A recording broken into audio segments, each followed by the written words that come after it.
Pesquisas na Antártica foram canceladas. Meu Deus, tudo vai parar, não vai ter mais pesquisa. Será que só o Brasil cancelou tudo? Hoje você vai entender o que é esse cancelamento e para isso eu conversei com dois pesquisadores, chefes de projeto antártico, para explicar para a gente o que está acontecendo. Olá, eu sou a doutora Fran e vem comigo viajar com o gelo na bagagem.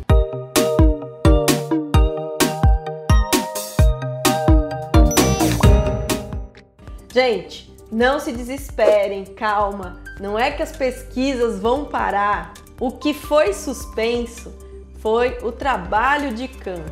Os pesquisadores não vão esse ano até a Antártica. Até porque a Antártica é o único continente que ainda não tem Covid. E não vai ser a gente que vai levar isso para lá, né? Eu conversei com o professor César de Castro Martins, da Universidade Federal do Paraná, que tem o projeto CarbMet. E conversei também com o professor Jefferson Cardia Simões, do Centro Polar e Climático da Universidade Federal do Rio Grande do Sul. Então se liga no que a gente conversou sobre a importância desse cancelamento e se isso vai afetar mesmo as pesquisas. Aproveita, já se inscreve no canal e curte esse vídeo aí. Oi César, tudo bem? Obrigada de aparecer aqui no nosso canal, né? A sua participação aí, muito legal. Você tem várias pesquisas na Antártica, vários papers publicados. Então, o nosso bate-papo hoje é um pouquinho sobre o cancelamento das viagens para a Antártica. Eu queria que você se apresentasse aí para o pessoal, falasse um pouco mais das suas pesquisas. Boa noite, Francine. Fazia já um tempão que a gente não se via, não conversava, né? E é um prazer aí poder passar essas informações aí para vocês, né? Bom, então, posso dizer assim, eu estou no programa Antártico já faz 20 anos, né? Eu comecei lá em 1999 com o meu mestrado, feito com material de lá. E aí, ao longo dos anos, eu continuei trabalhando fazendo pesquisas dentro do Prantar, aí participando de projetos, né? E aí eu tive a oportunidade, agora no último edital, de conseguir emplacar uma proposta, né? A única proposta lá da Universidade Federal do Paraná, a única do Paraná, onde a gente está trabalhando com o ciclo do carbono, né? Sob vários pontos de vista, né? Então, olhando para o carbono do ponto de vista da composição elementar, quando a gente tem as amostras de material particulado que são coletadas na água, no sedimento, as características isotópicas do carbono e as características moleculares, né? Porque todas essas informações ajudam a gente a entender um pouco o cenário de mudanças ambientais que a região tem sofrido aí ao longo dos últimos anos, né? Então, a gente está tá aí contribuindo dentro dessa linha, né? A gente tem um projeto que é chamado Projeto CarbMet, que é um projeto que integra 5 instituições federais, algumas instituições estrangeiras, e nós tivemos a oportunidade de participar aí da última Operação Antártica, realizada aí, a Operação 38, que foi entre outubro de 2019 até março de 2020, né? Então, nós estivemos lá em janeiro, a estação ainda estava digamos assim, nos finalmente para a inauguração, e a gente acabou executando todo o nosso trabalho de campo lá a bordo do navio Polar Almirante Maximiano.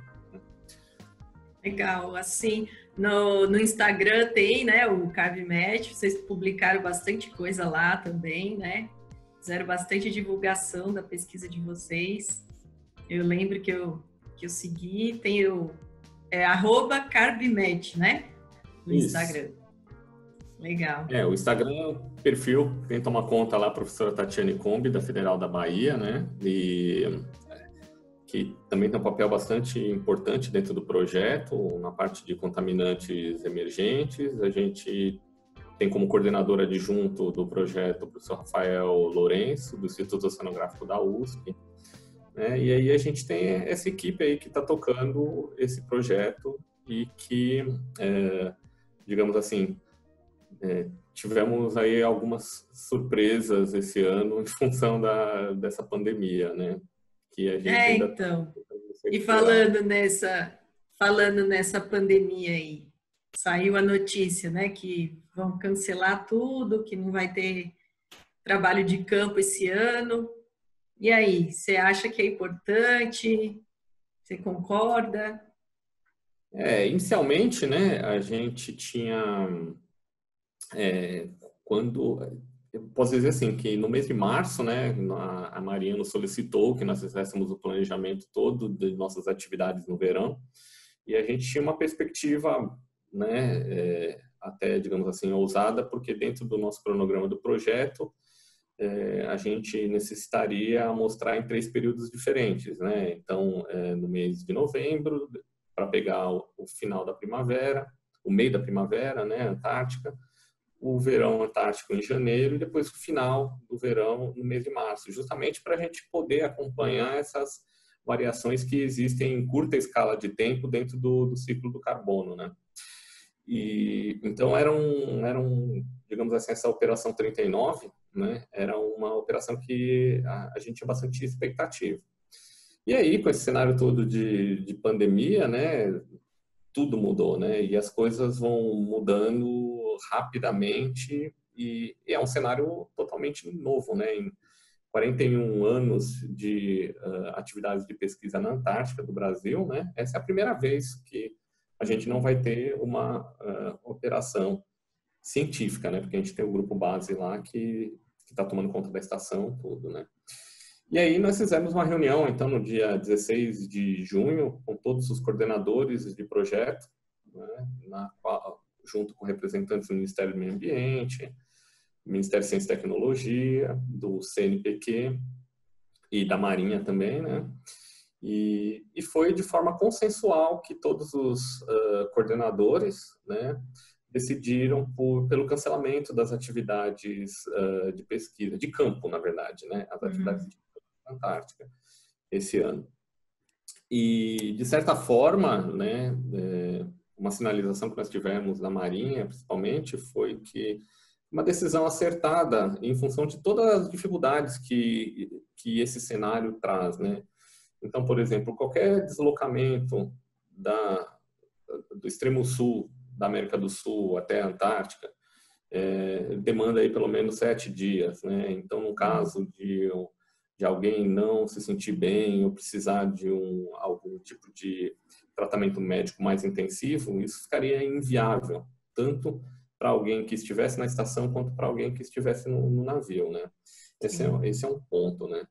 E isso também se aplica, por exemplo, às atividades de turismo, né? Então, obviamente que então, o cancelamento das atividades de pesquisa por parte do Brasil, ela segue o que outros programas antárticos já meio que estabeleceram, né? Então, a gente teve Estados Unidos e Reino Unido, que são países que têm uma vanguarda na pesquisa antártica, Nova Zelândia, Austrália, todos os programas antárticos desse país cancelaram as atividades, né? Então, não teria o porquê de só o Brasil enviar pesquisadores, por exemplo. E também o risco, né, de sermos digamos assim, os transportadores da Covid para a Antártica, né? Eu acho que isso não seria um cenário muito bacana, né, de levarmos esse vírus para lá, podendo contaminar pesquisadores de outros pesquisadores e grupos de apoio de outras estações, né? E até mesmo a fauna antártica, né? Então, foi feita essa reunião e a decisão foi unânime, né? E eu acho que assim foi a decisão acertada, porque o Programa Antártico Brasileiro ele não lida só com questões locais e regionais, né? O Programa Antártico ele tem uma abrangência global, né? E a ciência antártica ela é globalizada hoje, né? Então eu também tenho algumas pesquisas no litoral do Paraná E eu sei que as respostas dessas pesquisas muitas vezes respondem questões regionais e locais. E no caso da Antártica, não, né? A gente está trabalhando num ambiente ali que está sofrendo uma série de transformações intensas e que, de certa forma, refletem o panorama que a gente tem de alteração ambiental no planeta como um todo, né? Uhum. Então, não daria para a gente pensar na Antártica, digamos assim, com egoísmo, né? Nós faremos pesquisa e ponto final, né? Então, acho que foi uma decisão acertada. A gente mostra que a gente está em consonância com outras, digamos assim, autoridades científicas de outros países. O Programa Antártico Brasileiro é um programa bastante respeitado dentro da comunidade científica internacional. Então, acredito que foi uma decisão bastante acertada, sim. Até o SCAR, né? Eles mandaram e-mails para a gente falando, né, que eles se dispõe a colocar os alunos e professores e pesquisadores para fazer um maior contato e ter um intercâmbio de dados até, né, para quem precisa de dados e tal. E os seus dados, como que ficam? Como é que você tem pesquisa ainda para fazer? Algo que a gente foi tocado nessa reunião do dia 16 de junho, né, é a necessidade que perdendo uma operação de campo, né, uma etapa de campo, a gente necessitaria ampliar um pouco o projeto para que a gente pudesse cumprir todos os objetivos, né? Então, no nosso caso, a gente espera que tenha uma sinalização positiva dos órgãos governamentais, no sentido de prorrogar a vigência do projeto para que a gente possa atender todos os objetivos, né?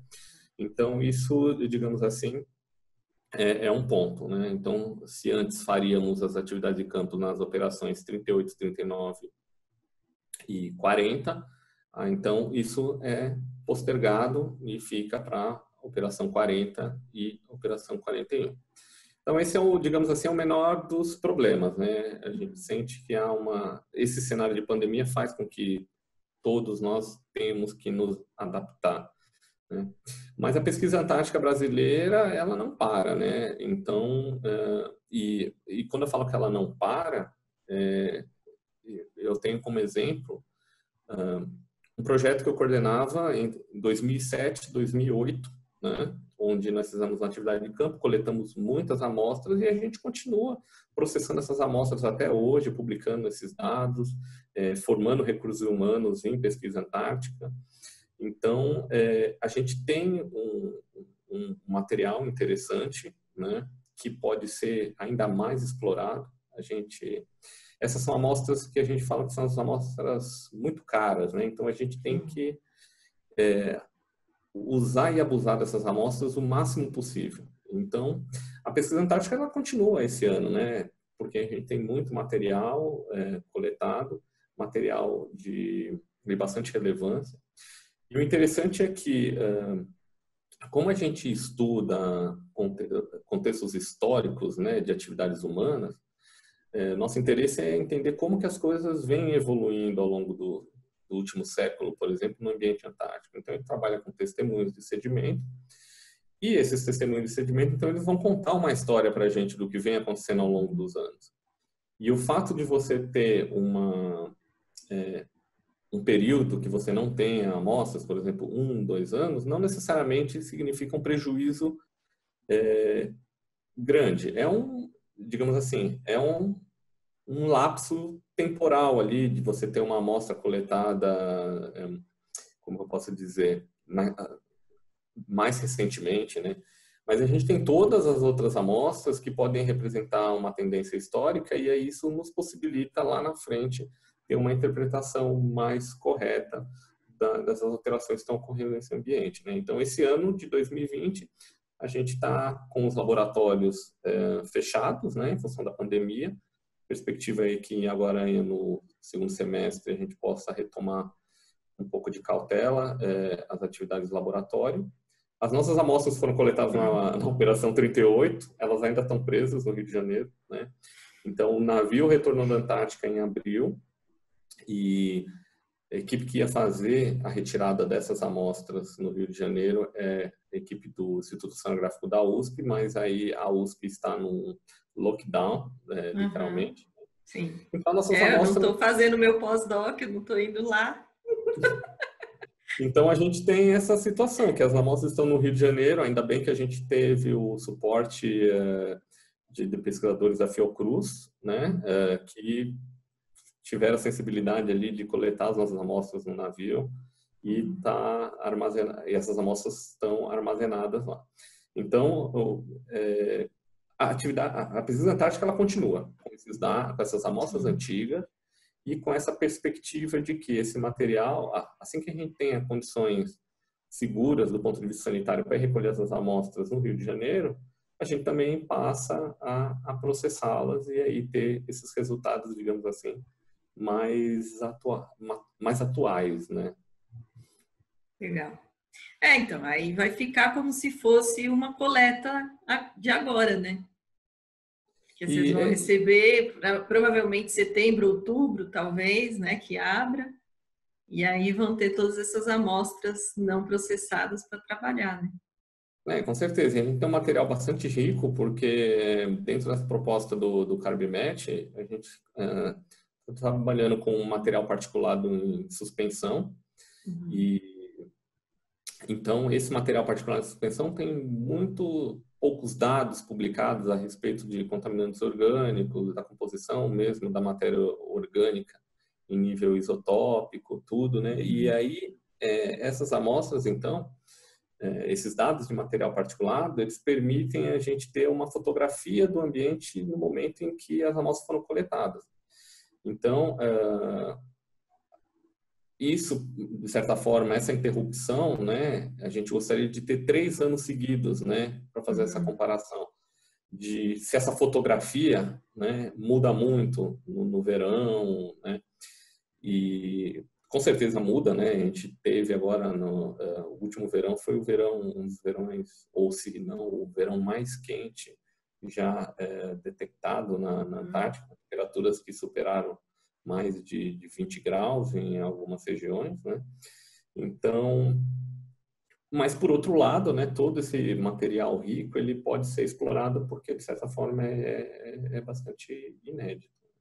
E uma expectativa que a gente faz também é que quando essas atividades de campo forem retomadas lá na Operação 40, 2021, 2022, a gente possa ter algum tipo de registro de como aquele ambiente ele se comportou do ponto de vista de uma menor atividade humana por causa da interrupção do turismo, da diminuição drástica das atividades de pesquisa, em termos globais, né, da diminuição da atividade industrial e emissão de gases de efeito estufa, por exemplo, que tem uma relação direta com o ciclo do carbono antártico. Então, tem algumas, digamos assim, algumas perspectivas interessantes que a gente pode explorar também, que, digamos assim, só esse cenário de pandemia que poderia ser capaz aí de nos propiciar isso daí. São dados, são resultados que vocês vão ter que nem imaginava, né? É verdade. Então, por exemplo, o caso do turismo antártico, né? Existe uma atividade, o turismo é uma atividade hoje em ampla ascensão na Antártica, até antes da pandemia, né? Então, a gente viu ali em 10 anos um aumento em 10 vezes o número de navios, de cruzeiro, tudo, né? E agora com essa interrupção, né? Isso, de certa forma, ambientes que são muito visitados, por exemplo, Via Deception, de certa forma pode ter algum tipo de mudança aí, né? Legal. Muito bom.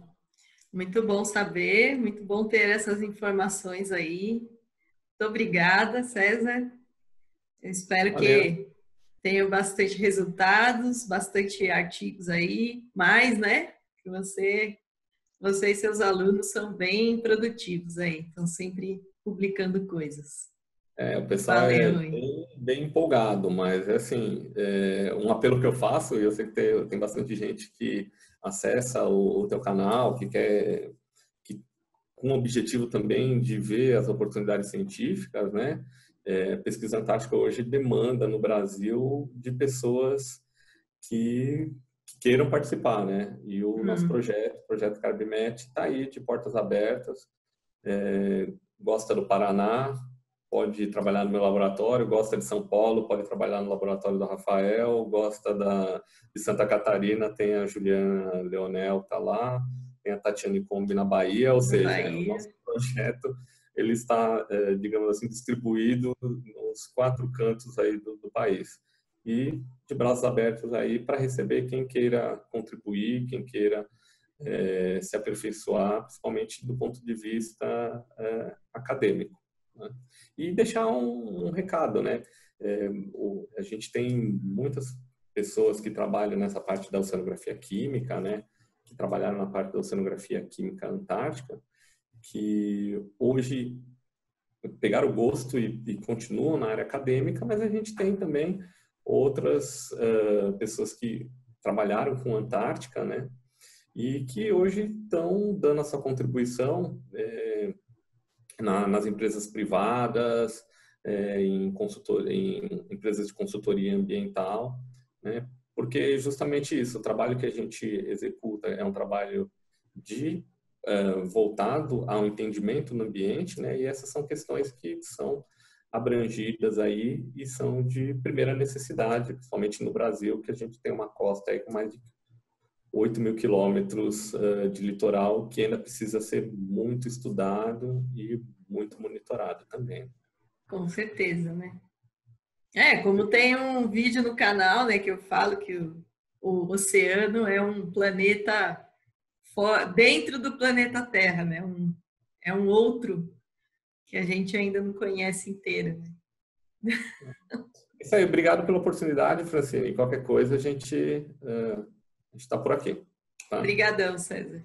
Fiquem Muito todos obrigada. seguros aí. Legal.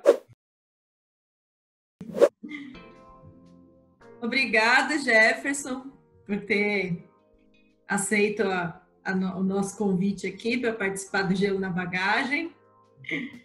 Você aí como vice-presidente do SCAR, né, um pesquisador muito... uma estrela guia, vamos dizer, né? Obrigado. Exemplo. E aí, eu gostaria de conversar com você, né, sobre esse cancelamento. Primeiro, fala um pouquinho para a gente sobre o SCAR, o que é o SCAR e o que é o ProAntar em si. Olha, o SCAR, ele precede até o próprio Tratado da Antártica. Para o Ano Geofísico Internacional, foi criado um comitê científico especial para a Antártica, ou para a ciência antártica, e com o sucesso do Ano Geofísico Internacional, e aí nós temos que ser diretos, não foi os cientistas que criaram o tratado, os diplomatas identificaram um bom exemplo com a atividade do SCAR. E aproveitando uma situação que quase de neocolonialismo e também no auge da Guerra Fria, propuseram esse grande tratado que hoje vai fazer 60 anos desde a sua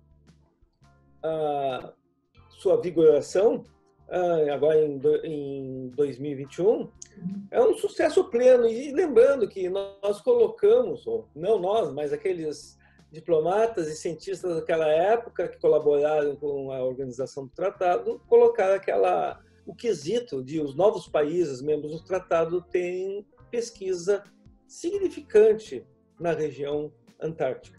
Isso foi muito importante, não só para o apoio direto à ciência, mas para a cooperação científica.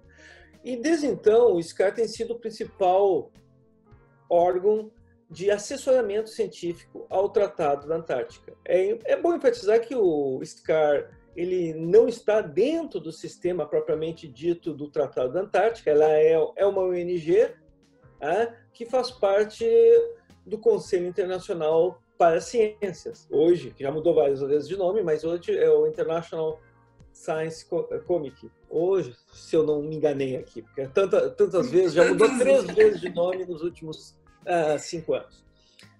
Mas que basicamente é a congregação de todos os cientistas de todas as áreas de conhecimento. E o SCAR tem esse papel particular e que é muito importante para o sistema do Tratado Antártico. Dentro disso, dentro do programa, nós vamos ter o surgimento lá em 1982 do Programa Antártico Brasileiro, todo o histórico da nossa envolvimento com a questão antártica e que foi essencial, inclusive, a presença do Brasil fisicamente também da ciência antártica, de estar participando de um programa substancial de interesse científico naquela região para o Brasil se tornar um membro com direito a voto no Tratado da Antártica. E é claro, como eu digo, o Programa Antártico Brasileiro é gestionado pela Secretaria da Comissão Interministerial para os Recursos do Mar, mas, como diz o nome, são vários ministérios, mas nós temos que se lembrar que o Programa Antártico Brasileiro, os órgãos atuantes, basicamente, são 3. O Ministério da Defesa, que é toda a gestão e a logística do programa, o Ministério da Ciência e Tecnologia e Inovação, mudou novamente de nome, que é o responsável, através do CNPq, pelo financiamento da ciência e tecnologia, e o Ministério das Relações Exteriores, o Itamaraty, que cuida exatamente da nossa relação com o regime jurídico para a região do Tratado da Antártica. Então, esses são os 3 ministérios mais envolvidos no programa. E é claro, quando nós chegamos na pesquisa, quem são os executores da pesquisa científica do Programa Antártico Brasileiro? São os grupos de pesquisa das universidades ou, no caso do INPE, o Instituto Nacional de Pesquisas, né? E hoje nós temos mais de 22, 23 universidades e institutos envolvidos.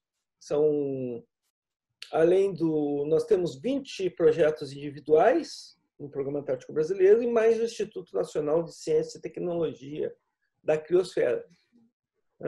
Foi um investimento substancial nos últimos 4 ou 5 anos. E, é claro, como toda a ciência brasileira, está sujeito a chuvas, trovoadas e oscilações da nossa economia. Então, às vezes, nós temos recursos, até muito bem financiado em relação a outras áreas de conhecimento, e outras vezes faltam recursos. Nós estamos num período interessante e importante para o Programa Antártico Brasileiro, que é criar um novo plano de ação, um novo plano estratégico para a ciência e tecnologia antártica. Nós temos um plano que começou de vigência em 2013 e vai até 2022, e agora, a partir desse ano de 2021, nós temos que começar a pensar a Antártica para o Brasil nos próximos 10 anos. E aí nós temos várias questões que têm que ser revisadas, e sempre que isso foi o aspecto mais importante, em 2012, quando nós começamos a pensar a questão da Antártica do ponto de vista institucional e também mais amplo do que nós queremos na Antártica para a sociedade brasileira. E isso, evidentemente, é isso que nós vamos continuar nesse novo plano de ação, que tem que contar com a participação de toda a comunidade científica. E aí, você acha que, por exemplo, a divulgação científica ajuda nessa parte de aumentar tanto o financiamento quanto a chegar na população, assim, a importância da Antártica?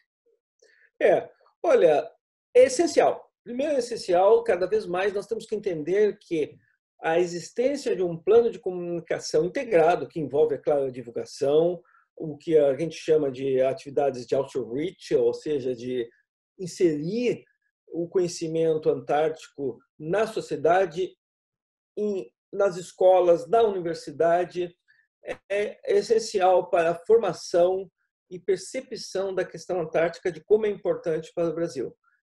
Infelizmente, durante o último edital, não foi aprovado nenhum programa ou nenhum projeto específico para a área de divulgação e inserção social do conhecimento. Eu vou insistir sempre muito nesse ponto, porque o cientista tem que entender que faz parte, sim, da sua atividade o espalhar, como diz um colega meu de Cambridge, espalhar o evangelho. No caso, o nosso evangelho é o conhecimento científico, como ele é adquirido, e principalmente, no caso da Antártica, por que a ciência antártica é tão importante do ponto de vista ambiental ao ponto de vista geopolítico. E isso falta ainda muito conhecimento, inclusive entre nossos colegas acadêmicos. Por isso, eu insisto, e é sempre bom, é uma responsabilidade social do cientista moderno.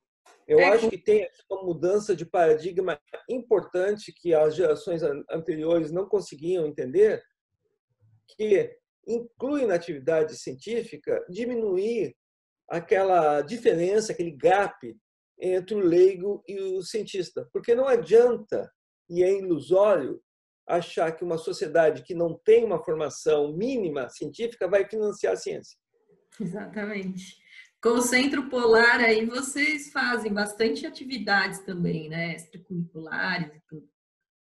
Essa sempre foi a ideia, porque o Centro Polar Climático da URGS está inserido e surge de um departamento de geografia. E, é claro, nós temos o curso de licenciatura de geografia. E a gente sempre reconheceu a necessidade. Inclusive, ainda falta no plano do MEC para o ensino básico a questão antártica. Geralmente se fala nos continentes e parece que a Antártica não é continente. É esquecido. O papel da região antártica no sistema ambiental e na ocupação do espaço mundial. Nós ainda vemos a Antártica como um lugar mais distante. Às vezes, você já deve ter observado, eu falo coisas até simples, mas que eu leio para enfatizar que a Antártica são quase 14 milhões de quilômetros quadrados, que está mais perto do Rio Grande do Sul do que Roraima, porque isso envolve, apesar de ser questões simples, envolve a questão de percepção da realidade e, principalmente, de se sentir perto à questão antártica. Como a maioria das nossas escolas não tem globo, as pessoas acham que a Antártica é muito longe, ela é deformada dos mapas, tem uma série de questões envolvidas. Então, nós temos que fazer um esforço muito grande. E lembrando que, só para comparar com os argentinos e os chilenos, para eles a Antártica não só está logo ali, mas também é relacionada à questão territorial. Para nós, não, parece muito longe. Mas a gente sabe muito bem que afeta o nosso cotidiano, quer pelo controle do clima brasileiro, quer por nossas relações com os países no nosso entorno e outros países do hemisfério norte que também estão interessados na questão antártica.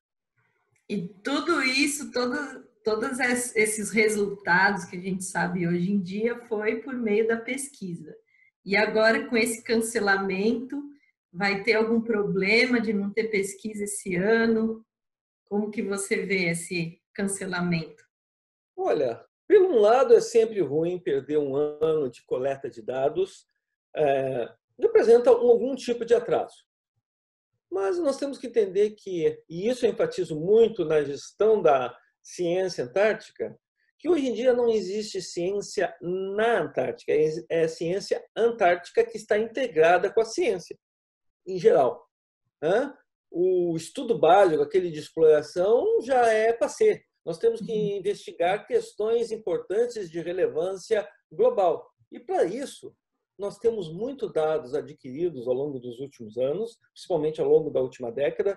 Nós temos tecnologias de modelos matemáticos, de uso de imagens de satélite e também analisar os dados coletados e produzir intelectualmente. Lembrando que o que dá o status a um país dentro do sistema do Tratado da Antártica não é a presença per si. Entende? Porque colocar uma estação na Antártica, dependendo do custo que você vai fazer, hoje, com o avanço tecnológico, é até simples.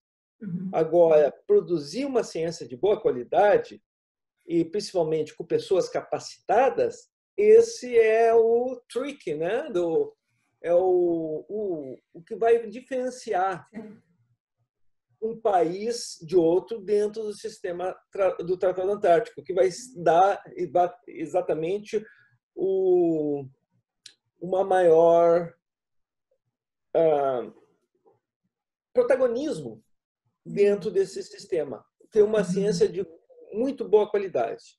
E, é claro, é uma ciência básica, mas eu enfatizo, é muito importante cada um de nós, desde do lado bolsista de iniciação científica até o pesquisa sênior, entender que nós temos que constantemente prestar contas para a sociedade brasileira, porque é ela que nos financia nessa atividade que é certamente é lúdica, certamente é extremamente satisfatória de conhecer um ambiente ainda pristino, limpo e com uma fauna exuberante e que dá muito, evidentemente, muita não só satisfação intelectual, mas o prazer de estar lá. Então é isso que nós temos que entender, mostrar diariamente por que nós estamos lá. Certo. Então E é importante, né, a gente não sair daqui e levar um vírus, por exemplo, para um lugar que a gente sabe que é o último, que não tem nada, né?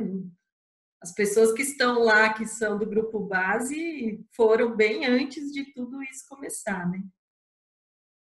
Francine, aqui nós temos que ter uma ciência muito clara das questões envolvidas, inclusive, nessa postergação das atividades de campo na Antártica só para o verão de 21, 22, e mesmo assim eu creio com algumas restrições.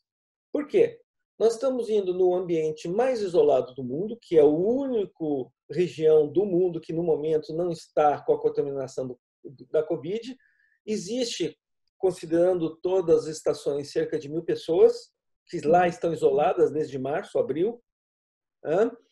Então, nós temos o risco de contaminação intercontinental e, mais ainda, também, se nós levarmos o vírus intracontinental.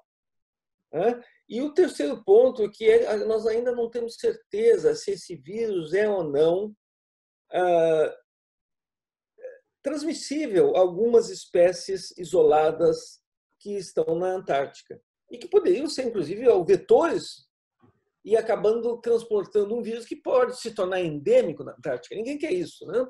Então, nós somos requisitados, inclusive, pela comunidade antártica em geral, mas principalmente pela IATO, a Associação Internacional de Turismo Antártico, e fazer uma avaliação. Nós, quem? O SCAR. Então, a semana passada, inclusive, agora semana de 5 a 17,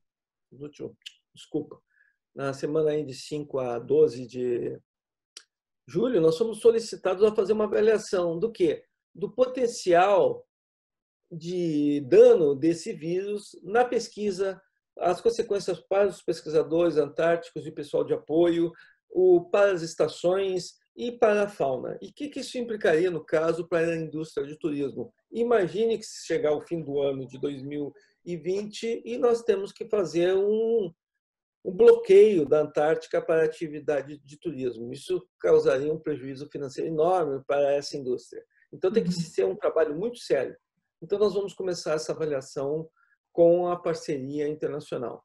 Ou seja, a grande questão que está sendo colocada, e certamente está sendo colocado pela comunidade médica, é que nós ainda temos muito desconhecimento de como esse vírus vai se comportar nos próximos meses. E isso que é a insegurança de todos. E não tem por que correr um risco de contaminar um ambiente que está isolado, não? E lembrando que esse cancelamento não é só do Brasil, né? Outros países também já cancelaram tudo, né? Vários parceiros nossos e países já comunicaram os caras que não estão fazendo nada ou estão cancelando ao mínimo. Geralmente o que vai ocorrer é substituição dos grupos bases, porque ninguém quer deixar a gente que passou uma invernagem para outra invernagem, hoje não precisa mais. Ficaria muito chato mandar um telegrama para a família, uma mensagem de rádio, vou atrasar, quanto? 12 meses. Então, a ideia básica é essa, fazer o essencial, manutenção de equipamentos que podem trabalhar remotamente, mas aquela atividade de ir ao campo, coletar amostras de animais, ou de solo, ou de geleiras, tudo isso vai ser interrompido. Vai se continuar pesquisas de sensoramento remoto, evidentemente. Então, países como Austrália, Nova Zelândia, Reino Unido, Estados Unidos já anunciaram que vai ser bastante restrito e eu creio que, no final das contas, todos os países vão seguir o mesmo processo. Então, serão missões muito mais restritas e para fazer as atividades essenciais. É bom saber, né? E é importante ter essas informações. Mas vamos ver como fica daqui para frente, né? Principalmente para os bolsistas, que a gente que a gente já sabe, coloca, né? Que depende. Exatamente, esse ponto é um ponto importante, como nós vamos cuidar do Programa Antártico Brasileiro do ponto de vista da ciência no pós-pandemia. Nós vamos ter, evidentemente, uma crise econômica adiante, nós não sabemos como é que vai se comportar essa economia, e o que a comunidade científica propôs agora para o MCTI, para o CNPq, é que exatamente alocar novos recursos para manter esses bolsistas no mínimo até 2023, 2024.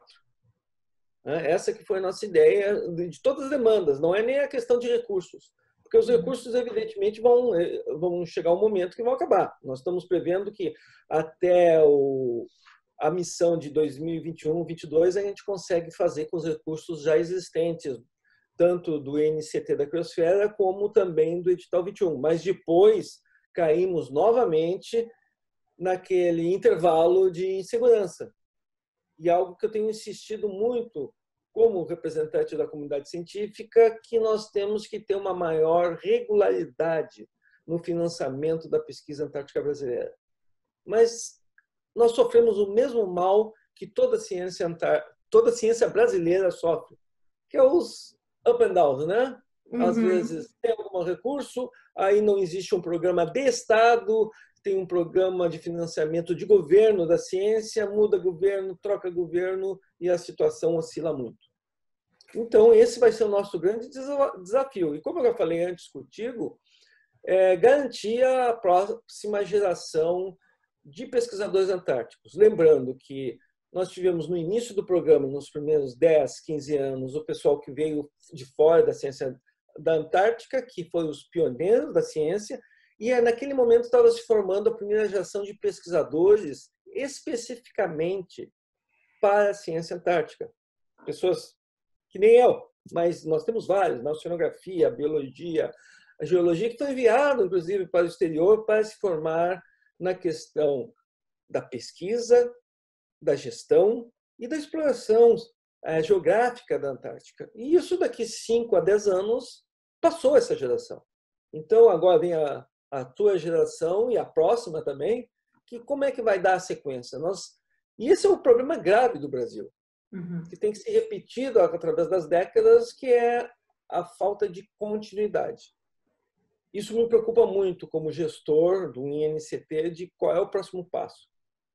Nós temos que fazer um esforço maior para garantir, por enquanto, bolsas, mas também que esses profissionais entrem no sistema das universidades ou, quem sabe, institutos de pesquisa. Porque com o gelo na bagagem aqui, a gente tem vários inscritos e seguidores que querem se tornar pesquisadores antárticos, né? Exatamente. E isso nós estamos observando em várias áreas de conhecimento, não serve como consolo. A ciência brasileira passa por esse grande problema por causa da falta de continuidade de investimentos. Mas eu espero que a própria Covid-19 dê o exemplo que sem ciência e sem tecnologia o Brasil se torna inviável. Uhum. E mesmo que está mantendo a economia brasileira no momento, que é o agronegócio, se baseia muito no sucesso da Embrapa, ou seja, em ciência e tecnologia aplicada ao agronegócio. Ou seja, nós não temos outro caminho para seguir. Nós temos que investir muito nesses profissionais e no futuro da ciência. Muito bem. É isso mesmo, Jefferson. Muito obrigada aí por estar dando essas informações para a gente. É muito importante, né? Como você mesmo falou, é muito importante a gente levar isso para a população, para os seguidores aqui do canal. Quem quiser também pode ir. Tem o Facebook do Centro Polar, né? Tem o Face, que vocês publicam bastante coisa também. Está sempre com notícias sobre a Antártica aí. Olha, é sempre um grande prazer. Eu sou grande admirador do Gelo na Bagagem. Essas atividades são essenciais e estamos aí para cooperar e vamos trabalhar para o futuro do Programa Antártico Brasileiro. Oi, obrigada. Agora vocês entenderam, né? Estão mais calmos. Aproveita, compartilha com muita gente para todo mundo entender a importância desse cancelamento e também a importância de não se levar o Covid para um lugar tão longe, tão inóspito, que se alguém ficar doente, ninguém nem vai conseguir chegar lá para tirar a pessoa e trazer para um hospital, né? Por isso, continuem acompanhando tudo aqui no canal do Gelo na Bagagem ou no Instagram, @gelonabagagem. E continuem curiosos e até o próximo vídeo. Tchau!